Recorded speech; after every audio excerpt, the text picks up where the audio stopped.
All praises to Yahweh, by Shimi Abishai, by Shimmer Kakwadash. Double honor as always.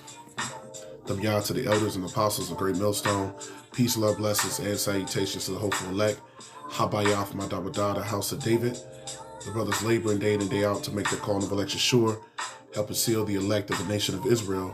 For the return of our Lord Hamashiach Yahushai is at hand, and to the Akim and Akwathium, which are the brothers and sisters who also listen and believe on Yahweh Shemi Abishai. To you, I say Shalom.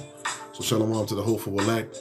This the brother Sagalah, coming back with a lesson through the Spirit, Lord willing. This lesson is edifying for those that have eyes to see and ears to hear, which is through the Rakak Wadash. So I'm gonna jump right into it. This lesson won't be very long. I'm gonna touch on a point in the news that everybody's, been hearing all around the world since last night, which is the whole situation with Will Smith and Chris Rock last night at the Oscars, right? And I'm gonna jump into it by, touching on the fact of part of what this article says, and I just got just a couple of precepts to go into this because, everybody's taking sides about how they feel. But ultimately, when you make sense of all of it and you rationalize it, what happened last night was a sad display of how dysfunctional our people are, how much disrespect that Jake's got for each other, right? And Chris Rock and Will Smith, they do have a history, but it's bigger than that. This just is a display, a sad display of how much Israelites, how dysfunctional they are and how much they hate each other. And ultimately, it was a great act of cowardice, from my perspective. That's just my opinion. But through the Spirit, we'll get a few precepts just going into this. But I'll read, it says, this is dated from today, of course, which is the 28th of March, 2022. And now it says, and this is from the NewYorkTimes.com, the slap echoes the morning after the Oscars, raising questions. Now,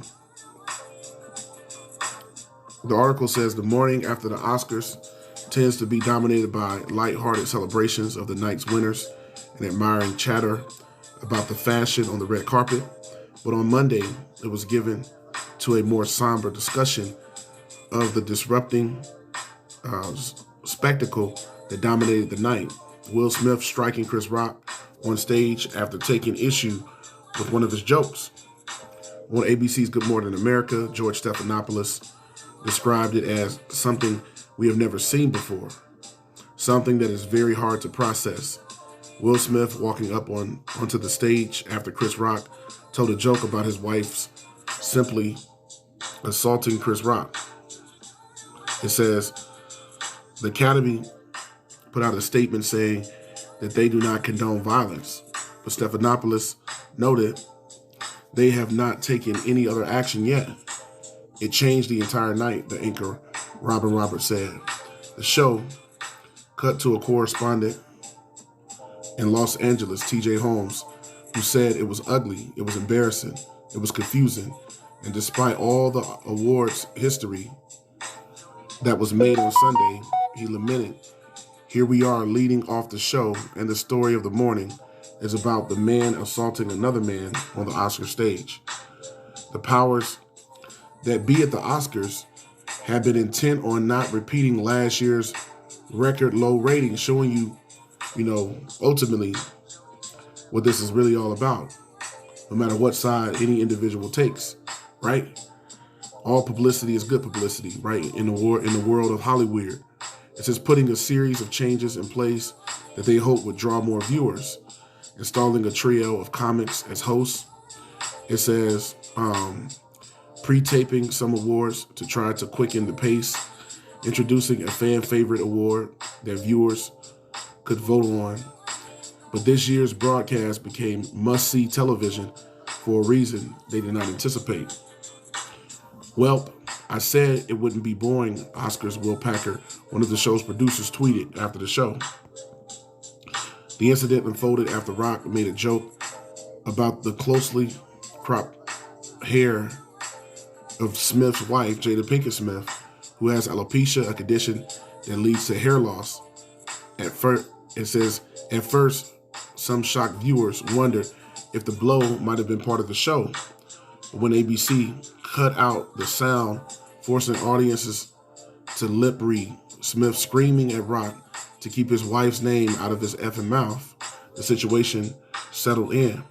Behind the scenes at the Oscars, there were serious discussions about removing Smith from the theater, according to an industry official with knowledge of the situation, who was granted anonymity to describe internal deliberations. But there was only a brief window of time for discussion, since the Best Actor award, which Smith was heavily favored to win, was fast approaching. The person noted, and there were many stakeholders with varying opinions on how to proceed.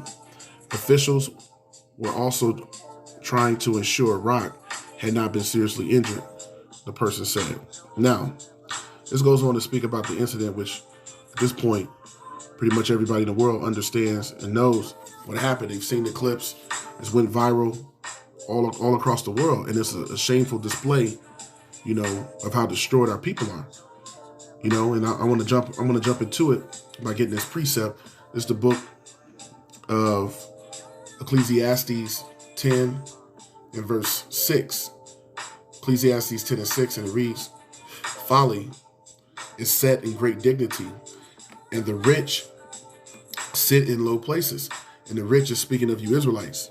You Israelites are the rich because we're given all the promises. The kingdom of heaven is promised unto the children of Israel, which is immortality, right? Never dying again, rulership over the nations, and being the rulers of the earth, the joint heirs with Yahweh Shai, right? So all of the things, the promises that come with being the children of the Most High is what makes us rich.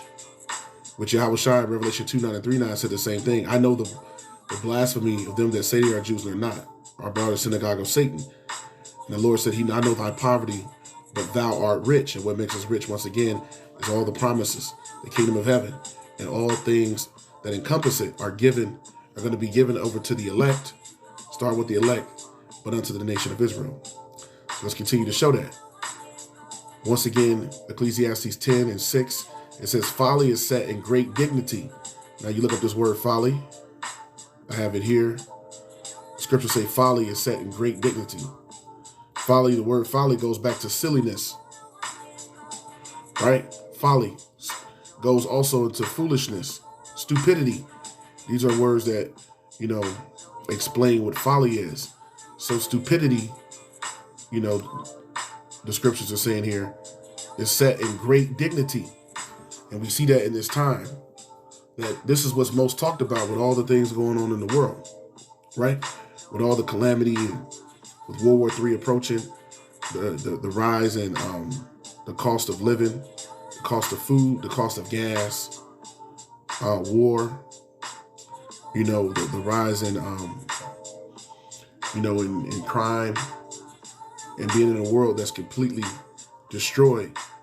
And you Israelites, being in this low condition, all the things that's going on in the world, this is what's being spoken about primarily, right? Showing you that folly is always set in great dignity, because this is Babylon the Great. They uplift foolishness and stupidity because of ratings. And this is what captures the minds of people. These are the things that matter to people the most. When it comes to hearing his word, when it comes to doing the work of the Lord and adhering to the prophets, the average Israelite, the average everyday Negro, Latino, and Native American don't want to have nothing to do with that. Continuing on. Ecclesiastes 10 and 6, "Folly," it says, "is set in great dignity." So stupidity is looked at as dignified in this land. "Woe unto them," Isaiah 5 and 20, "that call evil good and good evil." So the things that are wicked are looked at as righteous, and the things that are righteous are shunned and looked at as evil. It says, "And the rich," which are the Israelites, who are given all the promises when you read in Romans the 9th chapter, "and the rich sit in low places." When you look up this word, low places, in this verse, it goes back to lowliness. It's the Hebrew word H82:16, and it goes as the word sapal, And it means lowliness, a low estate or condition. That's the condition of the nation of Israel, a low estate and a low condition.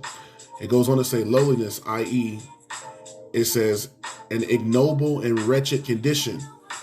An ignoble and wretched condition. When you look up the word ignoble, it goes into not honorable, right? So our people sit in a low, not honorable and wretched condition. It goes on, to speak of not honorable in character or purpose. And some of the synonyms explains it further. To be shameful, this is a shameful display, of how destroyed our people are, right? The hate that Jake had for his brother. Now, I ain't gonna even get into the whole spiel with Jada and the entanglement and August Alsina and all of that. But Will Smith was actually laughing at the joke himself. Showing you, how low this is and how low our people are. So Will Smith is a coward. As we go on to read, part of one of the synonyms here is cowardice. Let's continue to read. So ignoble goes back to not being honorable in character or purpose. Synonym shameful, despicable. It says low. This was low. This was really low. This is a low point, a low act. But a lot of people are looking at it, making fun of it, etc. Making fun of folly, of stupidity, the stupidity of our people, you Israelites. It says to be low, reprehensible. It's reprehensible when another so-called black man, disrespects another black man. But in this culture, all you see is death and murder, and the TV shows and things that's being propagated in the media of our people as being buffoons and being thugs, right? And being, undignified. So, but this is reprehensible behavior. This is low. It says another synonym. It goes into to censor or condemnation. This is supposed to be being condemned by Israelites, right? Condemnation. And you got a lot of women out there saying this is what a man should do for his woman to show that he love her. And this shows that, this a man's supposed to protect his woman, Now we already know about Will and Jada's whole situation, what's been put out anyway publicly. So this is not about, protecting, the integrity of a man and a woman's sanctity of marriage or anything like that. This just goes to show that how Jake don't care about his brother and how much hatred is there. But the point I want to make is, here in a second, is that if this was a Edomite comedian that was on the stage, what makes Will Smith a coward in my mind, in my estimation, is that if this was an Edomite, Will Smith would have never went up there and slapped a white man, a so-called white man. He wouldn't have slapped the Edomite, but he will go slap Chris Rock, right? Now continuing on, it goes into to be contemptible, deserving contempt, despicable, a display of contemptible cowardice. This is a cowardice act, showing you that Will Smith, is whack, man. Will Smith, is a coward. So nothing about this was brevity or bravery, or was about defending a man's, integrity or his honor of his family. All of it was nonsense. So now, just continuing on, let's go to Jeremiah 2:21 to close it out. So Jeremiah 2:21, and it reads, "Yet I have planted thee a noble vine," speaking of the children of Israel, "holy, a right seed, a righteous people." Right? Israel's a righteous people when they're in a right state of mind. It says, "How then art thou turned into the degenerate plant of a strange vine unto me?" The Lord said, how are you so destroyed, that degenerate plant, to the point of where I can't even recognize who my people are anymore, right? And a lot of that starts with their lack of morals and integrities. Lack of morals and integrity and character. Right? Our people are not people of character anymore, morals and scruples and integrity. They are a low people in a low condition. Verse 22, "For though thou wash thee with nitrate and take thee much soap, yet thine iniquity is marked before me, saith the Lord, Yahweh Bashim Yahushai." So our people are so filthy, they couldn't be washed. They can't be washed with this truth ultimately. And they're unclean. We are unclean people. the vast majority, 2/3 of the nation of Israel. And when you go into that word degenerate, the Lord said, how have you become a degenerate of a strange plant unto me? The word degenerate goes to having lost the physical, mental, or moral qualities considered normal and desirable. It goes on to say, showing evidence of decline. Debased, we are a debased people. Reduced in quality, to be impure, to be a bastard. And a bastard is a fatherless child, which the Lord turned his back on the nation of Israel. And this is showing forth the destroyed nature of the Israelites, because they don't have anything, to lay hold on to that's righteous and true. They don't have a heritage or culture, just a people that's completely destroyed. Continuing on, it goes on to say reduced in quality, impure, bastard. It also says no longer in its pure or original form. And that is our people. They don't have their righteous minds anymore. They don't have any semblance, of community, of any standing, of any culture. And this is what you get. You get Israelites on the highest stages completely disrespecting each other and hating each other, But all this is the result, of falling, by the curses, and a result of just that hatred, the evil eye that Jake has toward his brothers, which is all found in the curses and in the Holy Scriptures, which is being discontinued from their heritage, Jeremiah 17:4. So I just wanted to touch on that. Lord willing, it was edified through the Spirit. Barakateh Yahweh, Barakateh Yahushai, Barakateh Yahweh, Ba'ashim Yahushai, Ba'ashim Rakakwadash, double honor to the elders and apostles of Great Millstone. Peace, love, blessings, and salutations to the hopeful elect. Habayah from Adawadah, the house of David, the brothers is laboring, keep laboring. And to the Akim and Akwafim, who also listen and believe on the gospel of Yahweh Ba'ashim Yahushai that's being preached on the four corners of the earth. Unto you I say shalom, and keep believing.